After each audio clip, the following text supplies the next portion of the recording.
ஏற்றுக்கொண்டு அருள் பாலிக்க வேண்டும். உன் விருப்பம் நிறைவேறாது.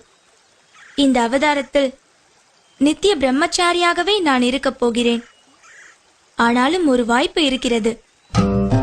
எனக்கென்று ஒரு கோவில் கட்டப்படும். அப்போது என்னை தரிசிக்க லட்சக்கணக்கில் பக்தர்கள் வருவார்கள்.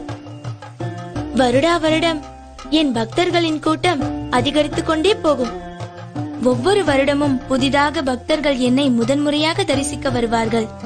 அப்படி எந்த வருடத்தில் புதிய பக்தர் யாரும் வரவில்லையோ அப்போது உன்னை நான் திருமணம் செய்து கொள்கிறேன். அதுவரை காத்திரு. என்னுடைய கோவிலுக்கு அருகிலேயே உனக்கும் ஒரு கோவிலை கட்டுவார்கள். உன்னை மாளிகைபுரத்து அம்மன் மஞ்ச மாதா என்றெல்லாம் அழைத்து மக்கள் வழிபடுவார்கள்.